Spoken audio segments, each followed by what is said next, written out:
We're at the 102nd Pennsylvania Farm Show, and joining me this afternoon is the Secretary of Agriculture of the Commonwealth of Pennsylvania, Russ Redding.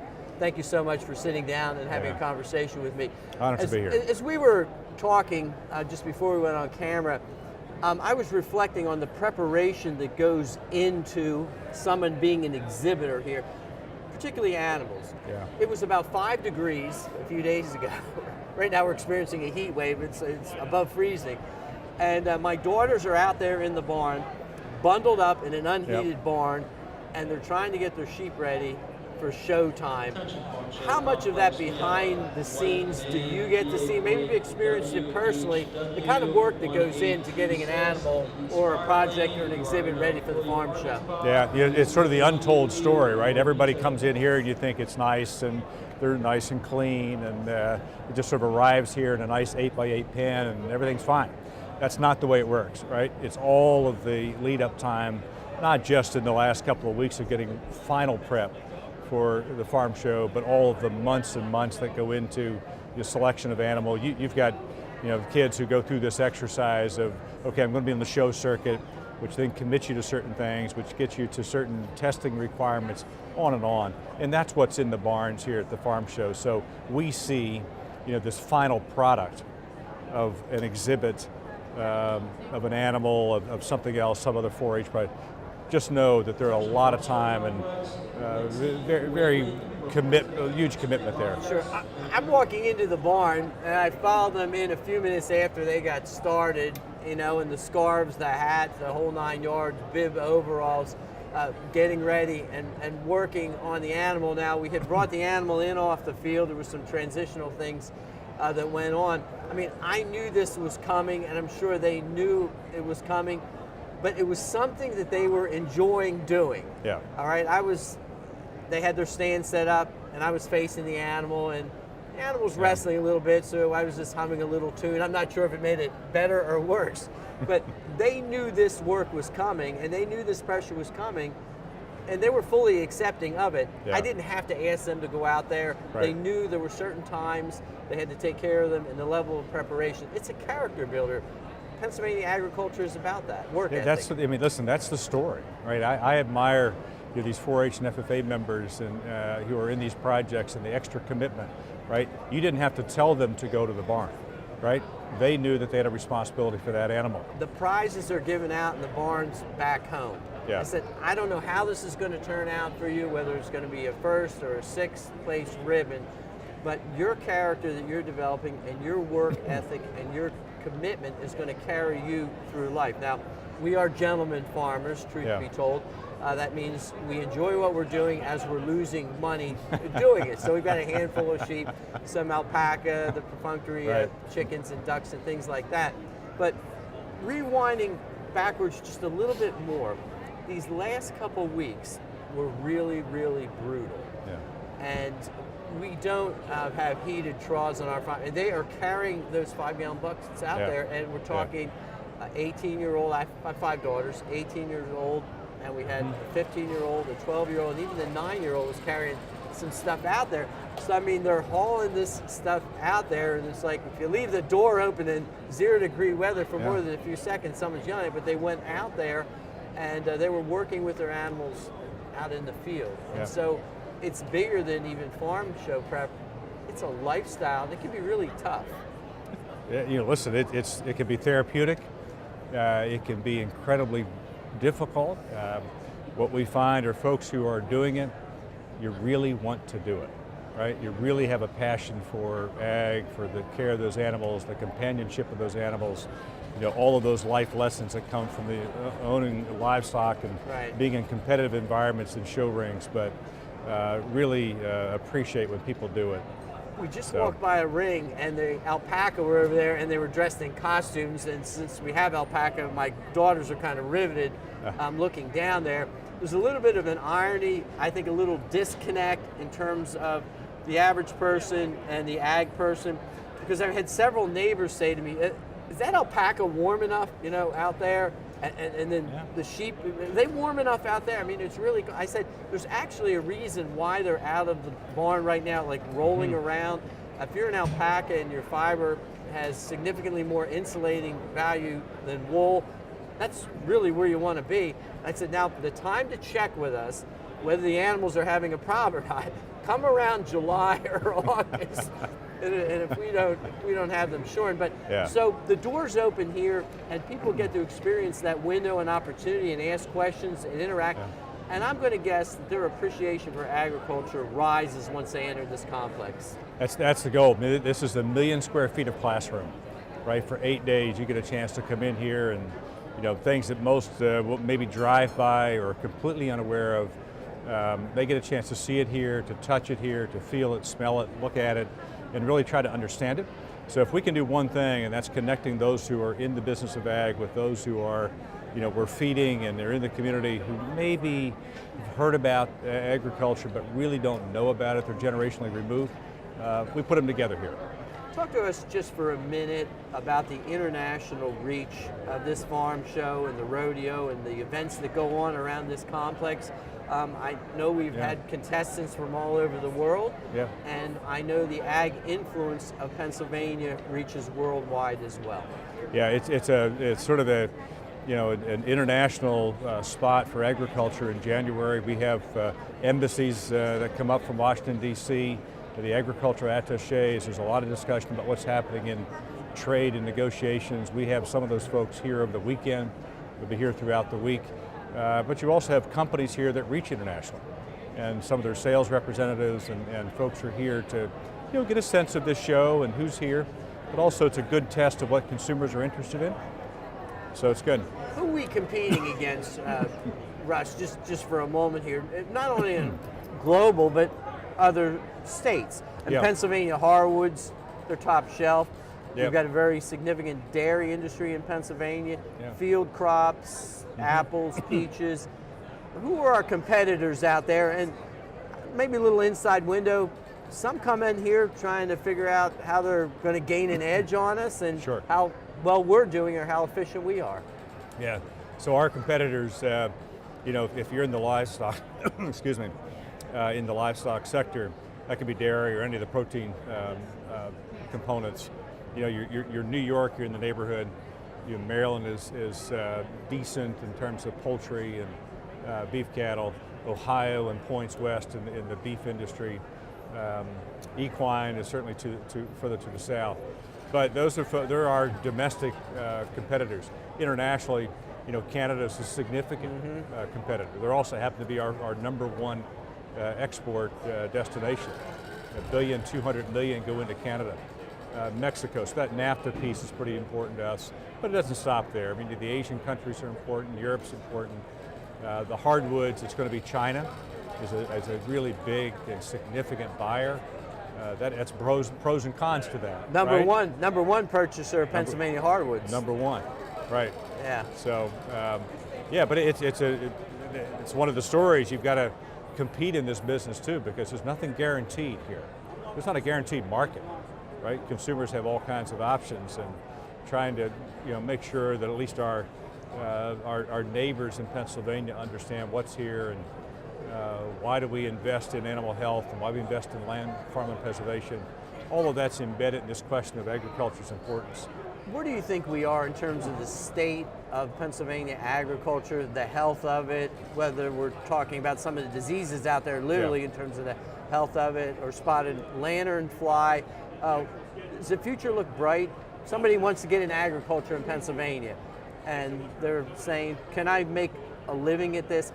Can this really be fruitful? What would you say to that person? I'd say that I've been around agriculture all my life, and I'm more optimistic today about the future of ag than I've been in a long time. And it's for two reasons. One is there's this rediscovery of agriculture important to our local community and the quality of life. And on top of that, it's got jobs and does a lot of those things that we need in addition to just food. And secondly, we have seen this sort of amazing sort of technology move where it's not about land-based necessarily, right? We've got aquaculture and hydroponics and aeroponics and indoor ag that are soilless, right? They're moving into metropolitan centers and urban centers. There are all sets of issues with that, right? But I think all of that is amazingly positive in terms of what agriculture can do. In a few moments, we're going to step out of our chairs and we're going to go in some direction here. I'll probably be following a couple of my children. Yeah. Where do you like to go? What do you like to eat? What are some of your favorite exhibits? I know you can't have a favorite, but where do you head from here when you need something to eat or you want to relax and look at an exhibit? Yeah, so part of the challenge is finding time to go too far from where we are, but there's a couple things I like. One, there's comfort in a chocolate milkshake. So that is always sort of, for me, the most important. Just grab a milkshake. And then I like to sort of walk around, and when I do that, I walk around the family living area because I look at these quilts, I look at 4-H projects. I spend a lot of time in the show rings. I don't get a chance to really look at these individual projects, right? That people drop off here and maybe get a blue ribbon. I love to do that because it gives me a sense of Pennsylvania. When I go through, it gives me a real sense that our county fairs are a great link to this farm show, and you see that in that family living area. The hardest thing that I had to do a couple hours ago was leave the house, and my two daughters who are going to be showing the sheep haven't arrived yet, was saying, you still got some work to do here, and the two younger ones, if I get a chance to go. But thanks for spending a few minutes with me, and let's go get that chocolate milkshake. Excellent, great to see you, thank you. Appreciate your work here, my friend.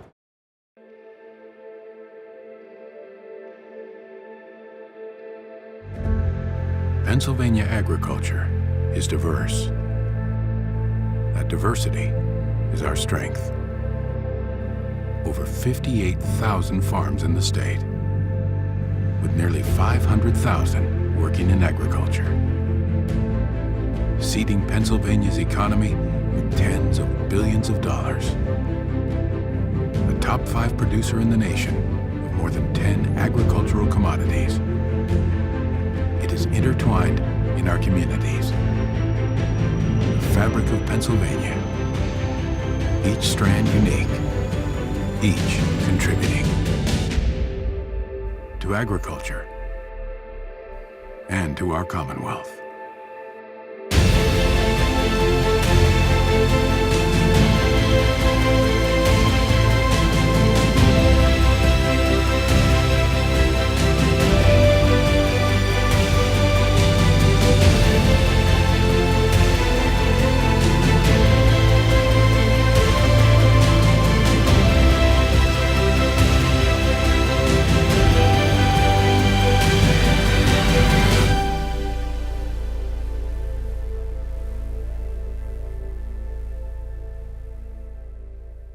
Pennsylvania Farm Show Complex is under 23 acres of roof, the largest indoor agricultural exposition in the United States of America. And it would appear to be self-evident that we have a sheep in front of us.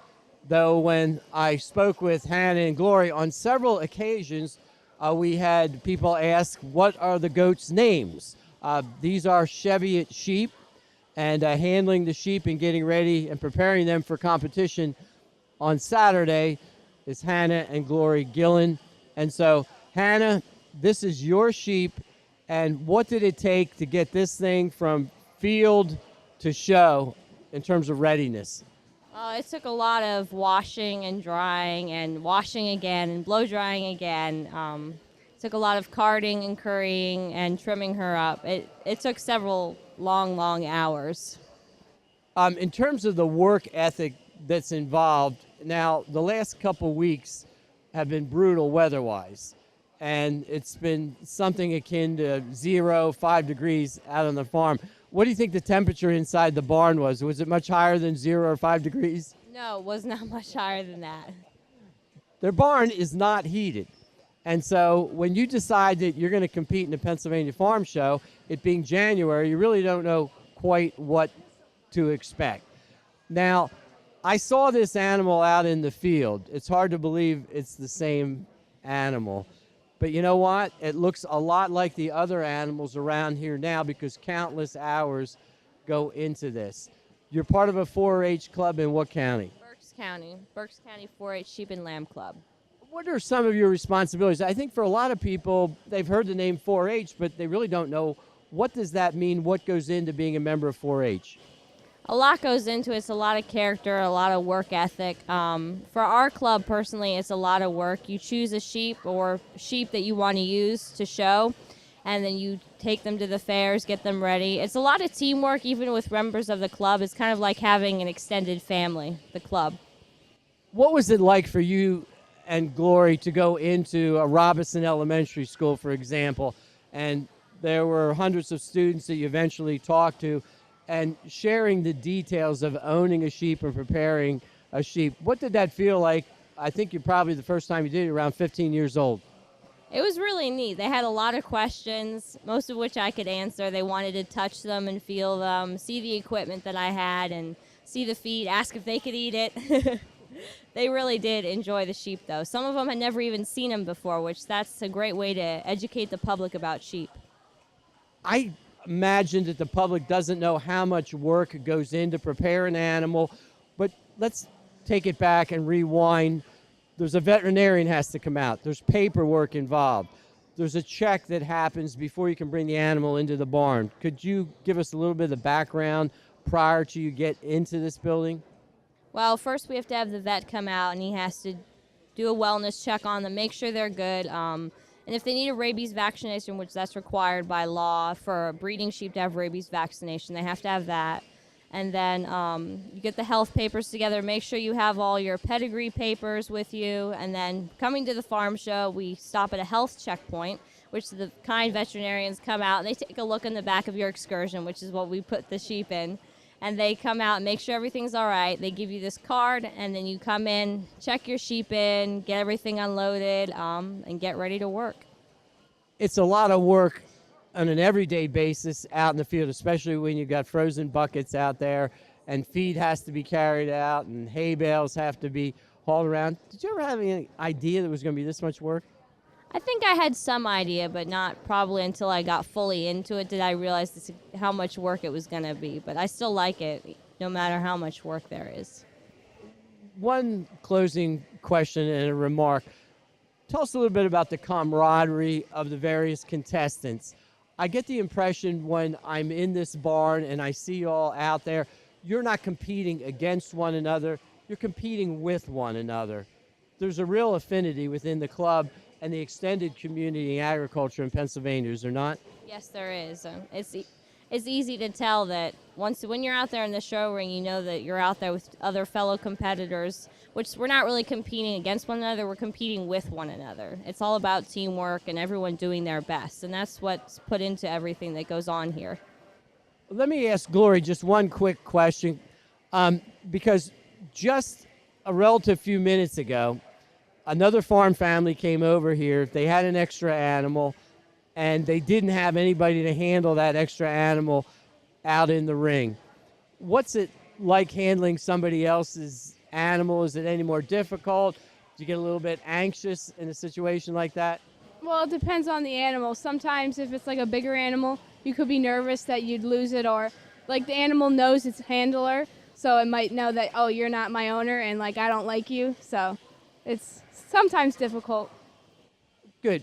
For both of you, I noticed out in the ring that your sheep were communicating with one another. One was in the ring, one was outside the ring, and they were talking, if you will, bowing back and forth, and they were distracting one another. Had you ever experienced that before, anticipated that? I think they've probably done it before, but for some reason, I guess the one in the ring just wanted to go back and be with her friend. She didn't want to be out there. And I think that's why they were communicating to one another. They were kind of missing one another.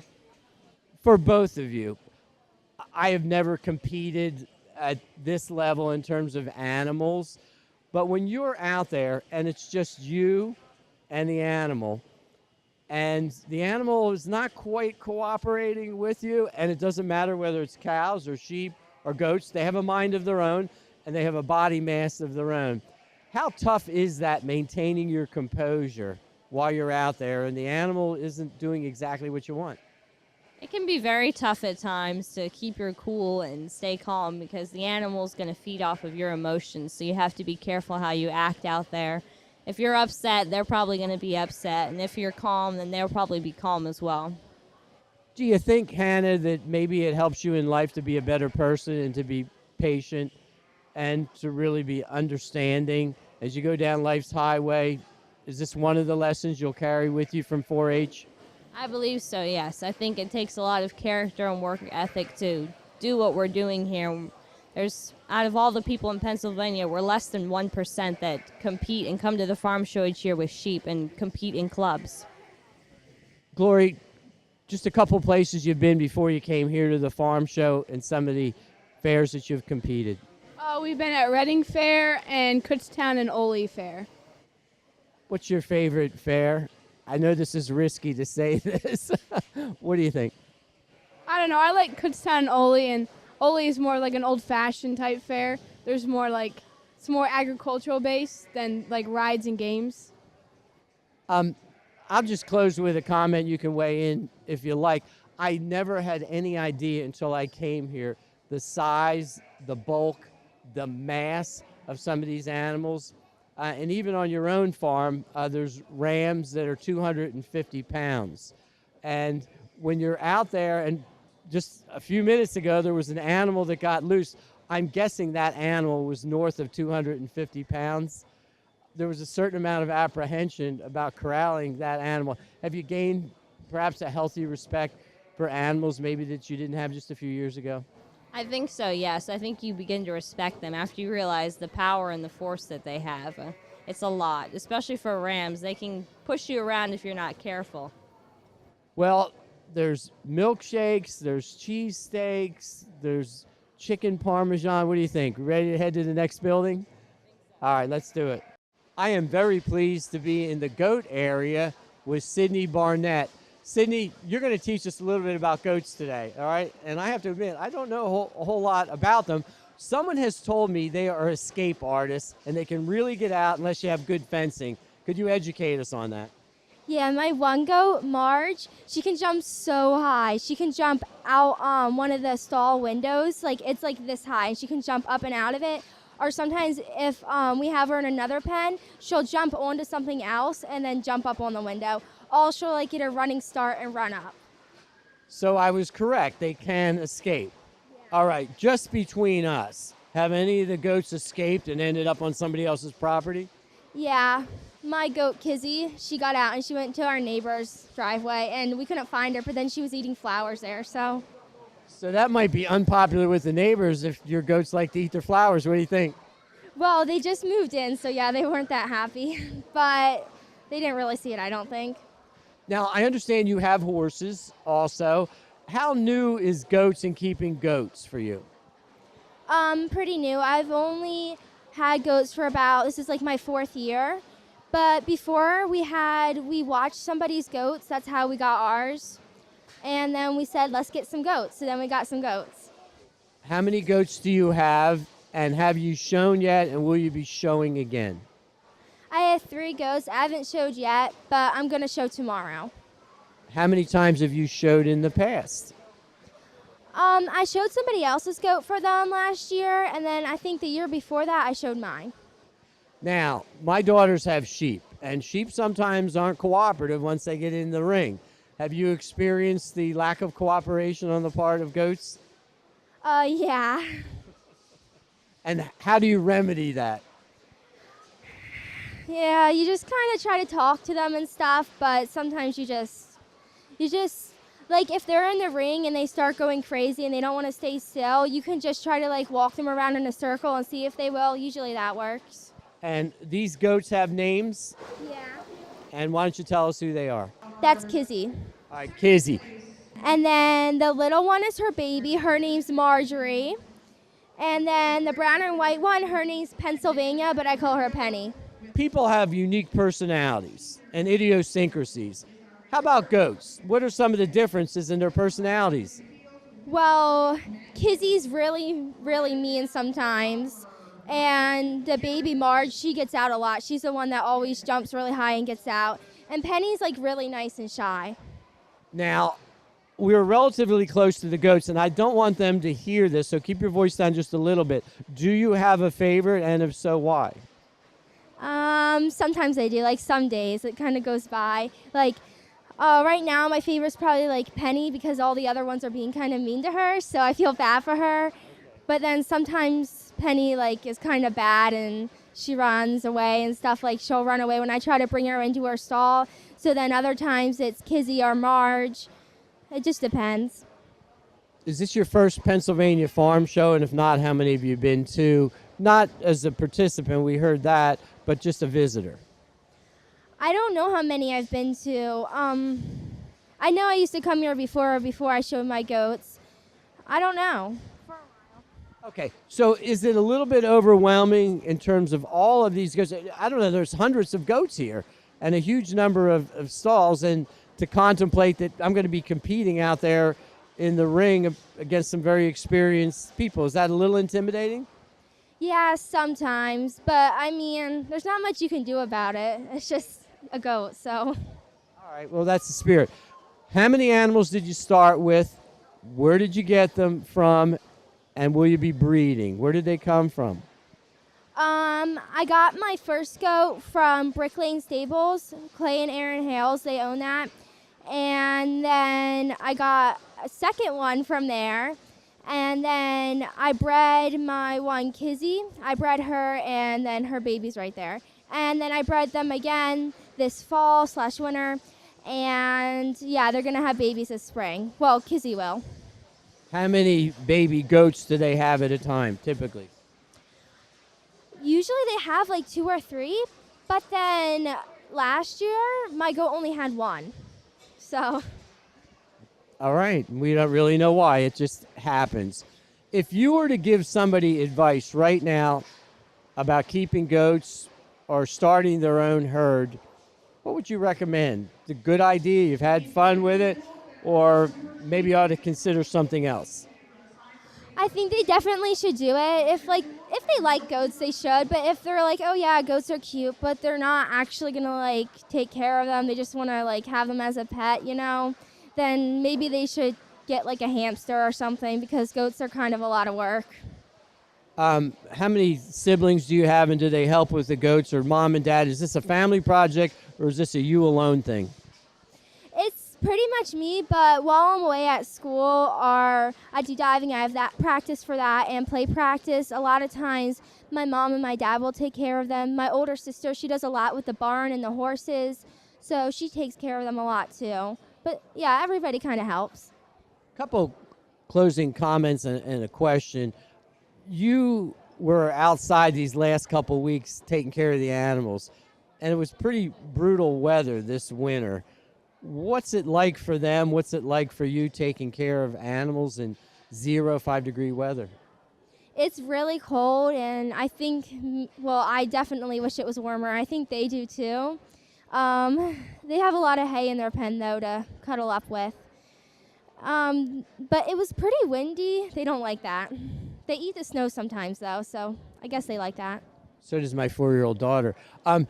They're outside. It's winter, snowing. They have an enclosure they prefer when the weather's brutal. Now, I know for our sheep, they're well insulated from the cold. How so with goats in terms of insulation and resistance to cold weather? We put ours back in the barn. They have the furthest stall back in the barn during the night, but during the day, they can go out in the pasture or go into another stall that's by the pasture. Well, I'll tell you what, you're very accomplished with your goats. Now the important question of the day, and you're really going to have to think this through. What's your favorite food at the farm show? Probably French fries. Are you ready to go get some French fries right now? Because I'm ready for French fries. The French fries are in that direction right